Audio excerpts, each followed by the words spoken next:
Yeah, I hear what you're saying, but you gotta understand, it's not that I'm actively growing a beard, it's just that I'm not shaving.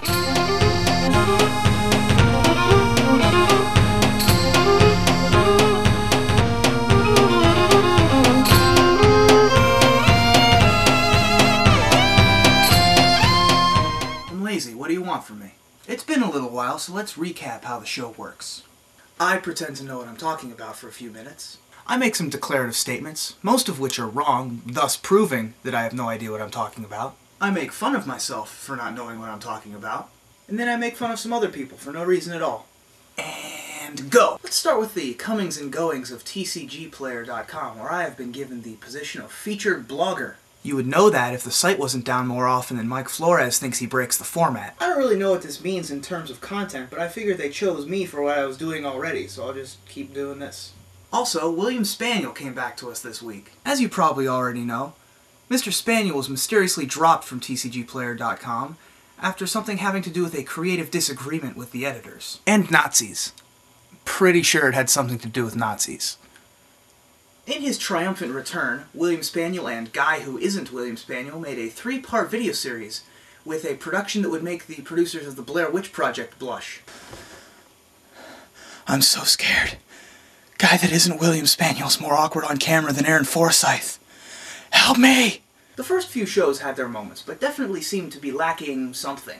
And that something was professionalism. Maybe it's just my personal taste, but it seemed like the morning broadcast by the AV Club during homeroom. Or maybe it's because I edit my show like I'm an intern at Ask a Ninja. Hi-ya! Hi-ya! Hi-ya! Wow, that was a blatant ripoff. As a stand-up comedian, writer, and blogger, I am all for freedom of speech in all of its forms, and I'm happy to have him back. As someone who prefers comprehensive coverage of topics and in-depth analysis over something that looks like it came from the Associated Press, that's a different story. Welcome back, welcome back, welcome back. The last thing I will say about TCG Player for now is an article entitled The Definitive Enduring Ideal Primer by Quan Tian. Rather than simply say that this is one of the best Magic articles that I have ever read, I will add to it this quote from Paul Cheon from blackborder.com. Quote, "You don't even have to have known the existence of such a deck prior to reading this, before you understand what the deck is all about after reading it.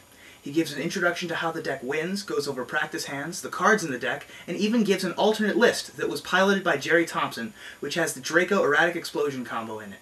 Anybody interested in playing or understanding Enduring Ideal for the extended season should definitely check this article out."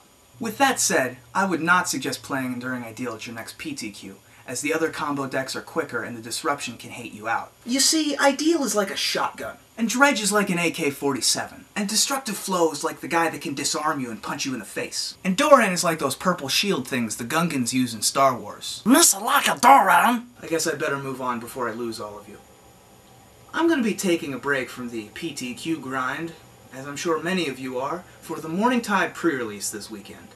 With all of the cards previewed online, I'd like to make a few predictions. Countryside Crusher will make Aggro Loam playable again.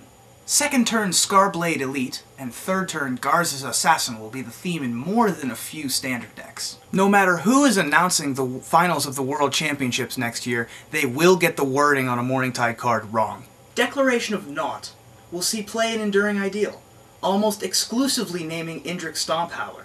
More importantly, Mind Shatter will make its way as a singleton into Enduring Ideal sideboards. Feud Killer's Verdict will find its way into at least one constructed deck in one format that isn't terrible. Obsidian Battle Axe is the best artifact in the set. Imperious Perfect and Cloud Goat Ranger come to mind. Also, how about a Corlash with Haste? Seems good.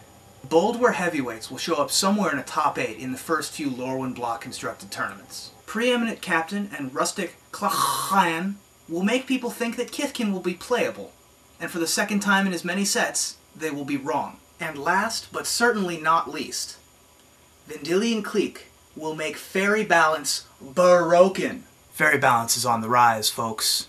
You mark my words. Well, that's all for this week, folks. Catch you later, and remember, 10-cent commons beat $10 rares every single time. Istanbul was Constantinople. Now it's Istanbul, not Constantinople.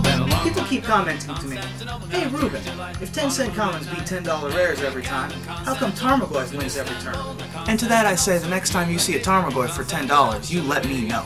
Hi-ya!